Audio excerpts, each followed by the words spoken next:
Bonjour mes chers frères et sœurs dans le Seigneur. C'est le révérend Jacques Dinabanza.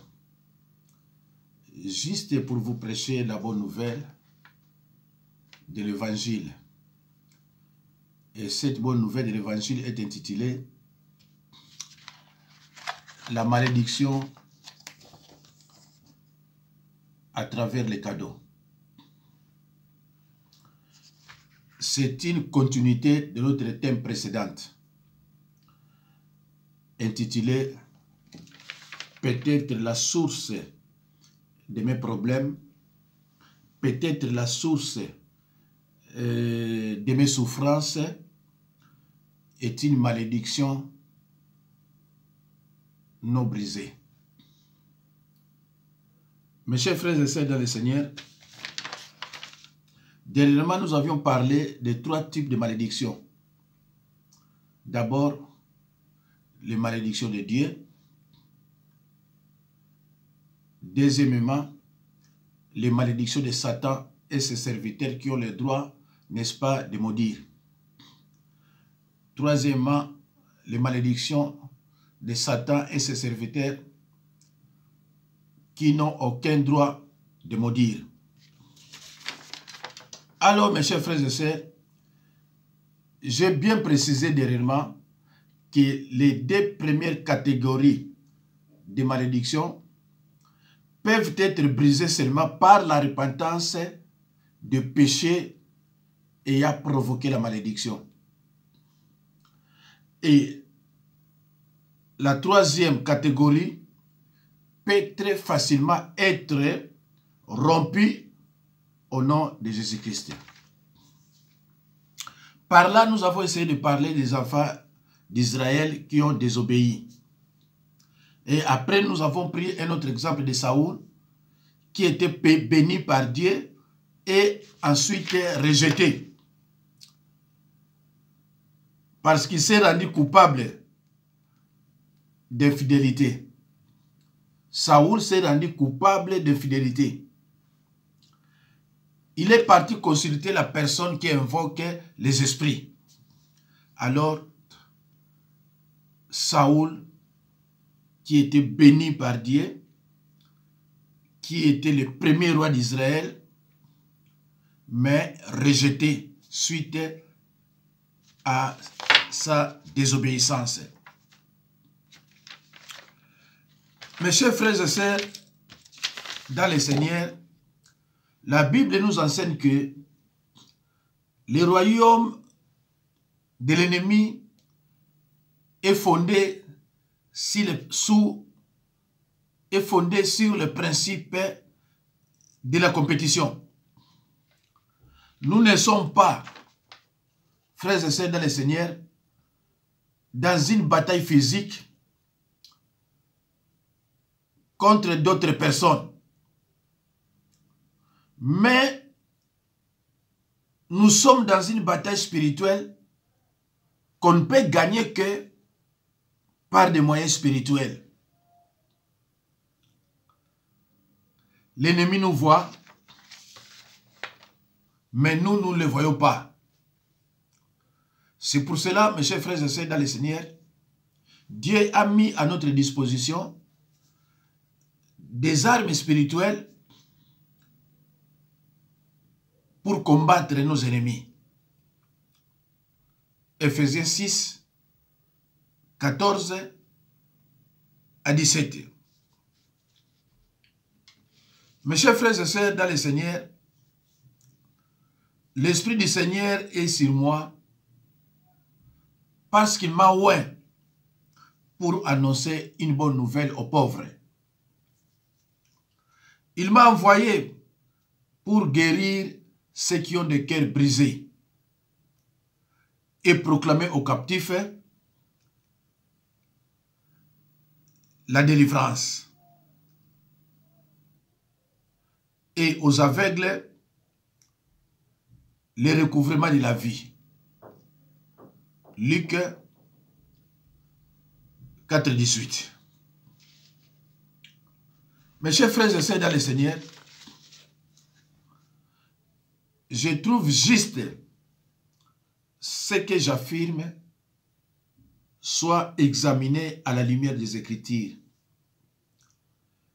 et qu'il puisse donc être contesté si je me trompe. La malédiction à travers les cadeaux. Mes chers frères et sœurs en Christ, lorsqu'une malédiction est placée sur une personne, le but est de lui causer des dommages et de la détruire, parfois jusqu'à la mort. Frères et sœurs en Christ, si un policier vous arrête et vous dresse un procès verbal parce que vous rouliez au-dessus de la vitesse autorisée, vous ne pouvez pas lui dire que vous ne la connaissez pas. Vous êtes toujours tenu de savoir quelle est la vitesse autorisée, quelle que soit la route que vous empruntez. C'est la même chose dans le royaume de Dieu. Vous devez impérativement connaître la parole de Dieu. Satan compte sur votre ignorance de la parole de Dieu. Il utilise continuellement l'ignorance pour vous vaincre. Osée 4 et 6. Mes chers frères et sœurs, dans le Seigneur, si vous n'étudiez pas la Bible et vous ne savez pas ce qu'il y a dedans, vous ne connaîtrez pas le commandement de Dieu. Le choix de ne pas étudier la Bible revient à rejeter la connaissance. Si vous ne gardez pas ces commandements, ne proclamez pas être chrétien et inutile de croire que vous êtes sous la protection de Dieu. Vous ne pouvez pas garder le commandement de Dieu si vous ne le connaissez pas. Tant de chrétiens mènent une vie pleine de troubles, d'agitation de la parole de Dieu. Je reprends, excusez-moi, mes chers frères et sœurs. Tant de chrétiens mènent une vie pleine de troubles, d'agitation et remplie d'échecs à raison de leur ignorance de la parole de Dieu et des tactiques de Satan. Nombre d'entre eux sont affaiblis à mauvaise posture et meurent avant leur temps à cause de ça. Mes chers frères et sœurs dans le Seigneur, je vous ai dit que le royaume de l'ennemi est fondé sur le principe de la compétition. Nous ne sommes pas dans une bataille physique contre d'autres personnes, mais nous sommes dans une bataille spirituelle qu'on ne peut gagner que par des moyens spirituels. Car nous n'avons pas à lutter contre la chair et le sang. Mes chers frères et sœurs, nombre d'entre eux sont affaiblis à mauvaise posture et meurent avant leur temps à cause de ça. Le roi Salomon a déclaré un principe très intéressant dans le livre de Proverbes 25, 14. Je lis au nom de Jésus-Christ. Des nuages et du vent sans pluie. Tel est un homme se félicitant à tort de ses libéralités. Mes chers frères et sœurs dans le Seigneur, l'une des manières les plus fréquentes pour une personne du monde des ténèbres de placer des démons dans la maison d'un chrétien, c'est de lui offrir un cadeau dans lequel il a placé des esprits démoniaques. Frères et sœurs en Christ, nous sommes dans le combat spirituel qui est une bataille que nous livre à Satan et ses serviteurs par la prière et par l'observance de la parole de Dieu. 1 Thessaloniciens 5, 17, Josué, chapitre 1, 7 à 8.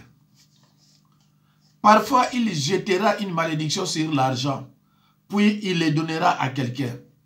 Lorsque la victime accepte l'argent, une malédiction de pauvreté ou de destruction est activée sur sa vie. C'est pour cela que la Bible dit dans Job 5, 6, « Le malheur ne sort pas de la poussière. » Tout malheur a une cause. Mes chers frères et sœurs, dès que vous acceptez cet argent maudit, une malédiction de pauvreté ou de destruction est activée. Voilà, c'est pour cela que la Bible dit, dans Job 5, 6, « Le malheur ne sort pas de la poussière. » Tout malheur a une cause. Les malédictions à travers l'argent sont souvent utilisées pour placer une malédiction de contrôle sur sa proie. Chaque fois que la victime accepte ses dons d'argent, il y a davantage d'esprits démoniaques qui sont placés sur sa vie afin de la mener sous contrôle du donateur. Afin de la mener sous contrôle du donateur. Psaume 56, 7. C'est pour cela que la Bible nous dit, ils complotent, ils se cachent, ils observent vos traces parce qu'ils en veulent à votre vie. Dès qu'il a placé les esprits dans votre maison, vous êtes sous sa contrôle. Partout où vous allez, vous êtes contrôlé. Et c'est ça. C'est pour cela, mes chers frères et sœurs, méfiez-vous. Jésus-Christ avait dit aux 12, je vous envoie comme des brebis, mais au milieu des loups. Soyez prudents. Moi aussi, mes frères et sœurs, en tant que pasteur, je vous recommande d'être prudent. Vous ne savez pas, celui qui est en train de vous donner ces cadeaux,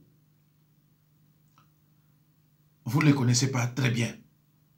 Vous ne connaissez même pas son état d'âme.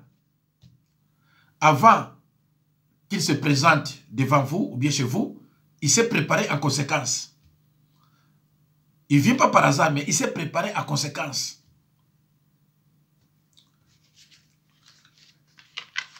Mes chers frères et sœurs, la malédiction à travers l'argent, les malédictions au pluriel à travers l'argent sont souvent utilisées pour placer une malédiction de contrôle sur sa proie. Chaque fois que la victime accepte ses dons d'argent, il y a davantage d'esprits démoniaques qui sont placés sur sa vie afin de la mener sous contrôle du donateur. Psaume 56, 7. Frères et sœurs en Christ, il est facile pour nous croyants de développer une attitude arrogante et de penser que rien ne peut nous toucher ou nous faire du mal. Cela est bien trop courant chez les chrétiens. Nous essayons avec suffisance sur les choses de nos églises, en toute sécurité, et faisons un pied de nez à Satan, en croyant que lorsque nous sommes nés de nouveau, il ne peut plus nous atteindre. Cependant, cette attitude n'a pas de fondement, n'a pas de base biblique, et donne à l'ennemi une occasion de nous attaquer. 1 Pierre 5, 8 à 9. Mes chers frères et sœurs, le combat est là. Et pas de victoire sans combat. Je vous ai dit que le royaume de l'ennemi est fondé sur le principe de la compétition. L'ennemi se prépare déjà chez lui. Il vient avec son cadeau. Une médaille en or, un calendrier, des bijoux, où il a déjà placé des esprits mauvais à votre insu. Et il arrive chez vous dès le début de l'année il vous présente un calendrier. Vous ne savez rien de ce calendrier, vous acceptez. Alors qu'il a placé des malédictions de destruction, des malédictions de pauvreté. Faites très attention et soyez prudents.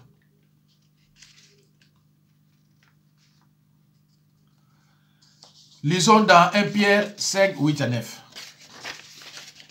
J'ai lu au nom de Jésus-Christ. Soyez sobres, veillez. Votre adversaire, le diable, rôde comme un lion rugissant, cherchant qui il dévorera. Résistez-lui avec une foi ferme, sachant que les mêmes souffrances sont imposées à vos frères dans le monde. Mes chers frères et sœurs dans le Seigneur, ici la Bible nous prévient que les adorateurs de Dieu constituent la cible privilégiée de l'ennemi. Nous avons un ennemi redoutable. Notre ennemi, c'est notre adversaire. Chacun de nous a un adversaire. Dès que nous le traitons à la légère, nous sommes vulnérables à une attaque et sommes sujets aux malédictions de Satan et ses serviteurs. Ephésiens 6, 12. J'ai lu au nom de Jésus-Christ. Car nous n'avons pas à lutter contre la chair et le sang, mais contre les dominations, contre les autorités, contre les princes de ce monde de ténèbres, contre les esprits méchants dans les lieux célestes. Mes chers frères et sœurs dans le Seigneur, Paul nous dit que nous ne luttons pas contre la chair et le sang. Que veut-il dire? Simplement, il parle des êtres humains. Paul nous parle ici des êtres humains. Nous ne sommes pas dans une bataille physique contre d'autres personnes. Mais nous sommes dans une bataille spirituelle qu'on ne peut gagner que par des moyens spirituels. Tout cela veut dire que nous ne voyons pas notre ennemi dans cette bataille, même si nous voyons les résultats de ces actes et des tactiques. Nous luttons contre les systèmes organisés. Mes chers frères et sœurs, nous luttons contre les systèmes très organisés. C'est leur travail.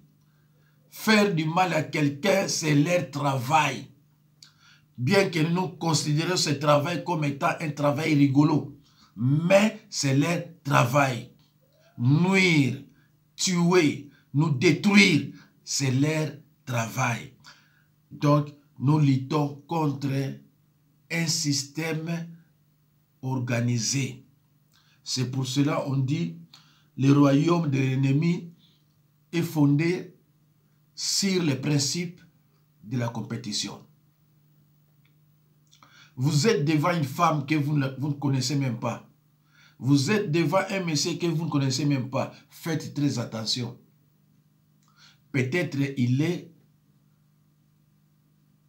du ténèbre.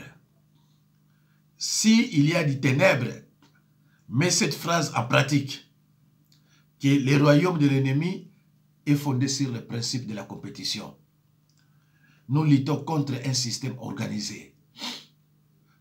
Le combat est spirituel. Le combat est invisible. Même après votre délivrance, le combat est toujours là. Et il n'y a pas de victoire sans combat. Bien sûr, il est préférable de refuser les cadeaux dès le début. Cependant, nous n'avons pas toujours ce genre de discernement au moment où le présent est donné. Ceci montre de rester humble devant notre Seigneur.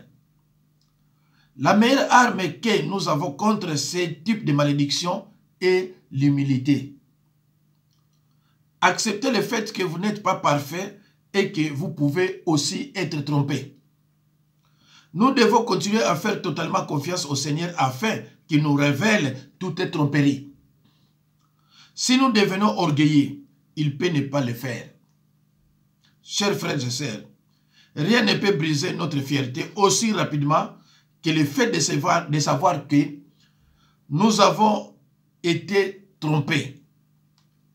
Soyez toujours vigilants et éprouvez toutes choses avec la parole de Dieu. Si une personne vous lance des malédictions en vous donnant fréquemment des présents, spécialement de l'argent, le Seigneur apportera fidèlement la lumière sur ses intentions malsaines par ses paroles, son attitude ou son action. Et si vous êtes vigilant, vous recouvrirez que sa vie ne correspond pas totalement avec la parole de Dieu. Mes chers frères et sœurs en Christ, soyez vigilants. Si vous regardez bien,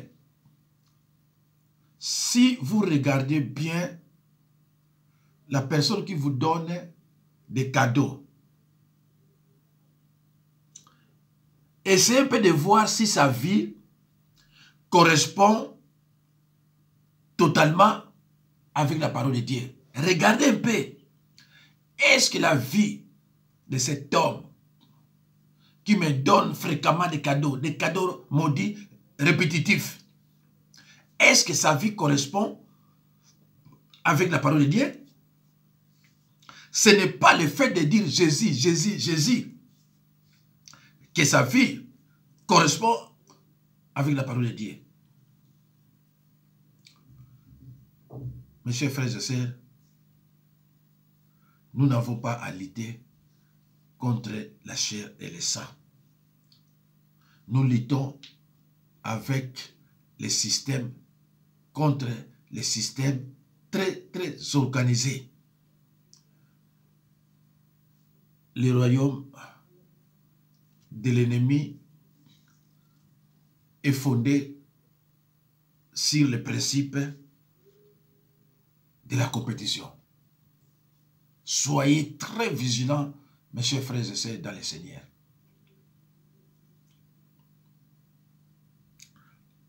Alors, est-ce que la vie de cette personne qui vient souvent me donner des cadeaux, est-ce que sa vie correspond totalement avec la parole de Dieu? Vous avez le droit de vous poser cette question. Mes chers frères et sœurs, dans le Seigneur, c'est pour cela la Bible nous dit, un chrétien qui est en bonne santé et qui ne veut pas travailler, qui ne mange pas. Un chrétien qui est en bonne santé et ne veut pas travailler, qui ne mange pas aussi. Parce que pour refuser des cadeaux, il faut impérativement avoir vous aussi de l'argent. Mais si vous ne travaillez pas, vous ne serez qu'un homme tendant la main, un mendiant. On vous donnera n'importe quel cadeau, vous serez là pour accepter. Et vous allez aussi accepter des malédictions. Et voilà. Un chrétien en bonne santé qui ne veut pas travailler sera maudit. Allez au travail. Faites comme ce que Bartimée avait fait. En jetant, en abandonnant définitivement son manteau.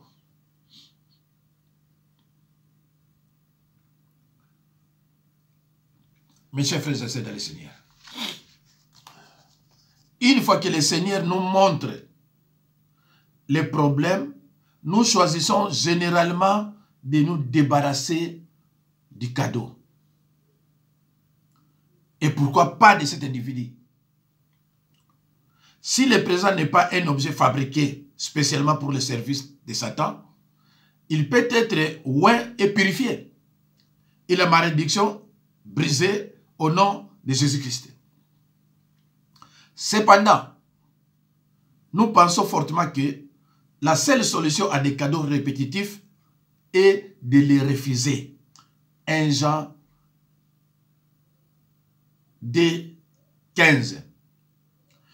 Je lis au nom de Jésus-Christ. N'aimez point le monde. N'aimez point le monde, ni les choses qui sont dans le monde. Si quelqu'un aime le monde, l'amour du Père n'est point à lui. Frères et sœurs en Christ, la Bible nous enseigne que tout ce qui est de Dieu triomphe. Tout ce qui est de Dieu triomphe du monde. Et la victoire qui triomphe, c'est notre foi. 1 Jean 5, 4 à 5. 1 Jean 5, verset 10. Frères et sœurs en Christ, faites très attention.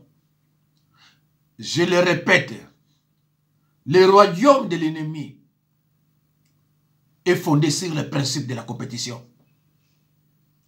Frères et sœurs en Christ, dans l'Acte des Apôtres, nous lisons que les chrétiens de Béret possédaient l'amour de la vérité. Et c'est la raison pour laquelle ils ont été loués par Dieu. Parce qu'ils examinaient chaque jour les Écritures pour voir si ce qu'on leur disait, si ce qu'on leur enseignait était vrai ou était exact. Il faut tout le temps examiner les Écritures. Ce n'est pas pour rien que je vous dicte des versets bibliques. Il faut toujours examiner les Écritures. C'est pour ça que je vous dis, je trouve juste que tout ce que j'affirme soit examiné à la lumière des Écritures et qu'il puisse donc être contesté si je me trompe. Je vous le dis à tout moment de faire comme les chrétiens de Béret. Actes des Apôtres 17, 11. Frères et sœurs en Christ, par ignorance, nous apportons des objets maudits dans nos maisons. Tout objet ayant été fait pour le service de Satan est maudit et ne peut être purifié. Il doit être détruit. Deutéronome chapitre 7, versets 25 à 26. J'ai lu au nom de Jésus-Christ. Vous brûlerez au feu les images taillées de leur Dieu. Tu ne convoiteras point pour toi l'argent et l'or qui sont sur elles, de peur que ces choses ne te deviennent un piège, car elles sont en abomination à l'Éternel, ton Dieu. Mes chers frères et sœurs, vous êtes partis consulter les marabouts. Et en partant, vous avez pris les photos aussi de vos enfants, les photos de vos enfants. Arrivé là-bas, vous donnez au marabout les photos et consorts. Alors, vous ne savez pas qu'est-ce que vous avez trouvé chez lui, des choses invisibles, des choses maudites. Et vous revenez chez vous avec des démons qui vous accompagnent. Arrivé chez vous, ou alors il vous a donné quelque chose qu'il a placé des mauvais esprits. Arrivé chez vous, quelque temps après, vous remarquerez que, comme si il y a des démons, il y a des mauvais esprits à la maison. À la cuisine, il y a des bruits. Et les esprits mauvais que vous avez amenés chez vous, demain, ces esprits mauvais deviendront les maris de nuit de votre fille. Ou bien les femmes de nuit de votre petit garçon, de vos fils. Ou alors, un mari de nuit ou la femme de nuit de vous-même. Regardez ce que vous avez fait. Vous êtes en abomination. Parce que la Bible dit de ne pas consulter ceux qui invoquent les esprits. Parfois, nous apportons inconsciemment des choses maudites chez nous. Mes chers frères et sœurs dans le Seigneur, Jésus-Christ a dit aux 12, « Voici, je vous envoie comme des brebis au milieu des loups. » Dans cette section, Jésus dit aux 12 comment se comporter en face de la persécution. Ils seront comme des brebis au milieu des loups, entourés d'hommes méchants, décidés à vous faire mourir. Ils devront être prudents comme des serpents, en évitant de blesser inutilement ou de se mettre dans des situations compromettantes. Mais ils devront également être simples, comme des colombes, faisant preuve d'une grande droiture de caractère et d'une foi simulée. Mes chers frères et sœurs dans le Seigneur, moi aussi, en tant que conducteur spirituel, je vous dis, vous êtes comme des brebis au milieu des loups. Soyez prudents, mes chers frères et sœurs. Soyez prudents. Le royaume de l'ennemi est fondé sur les principes de la compétition. Faites très attention. C'est la fin de cet enseignement.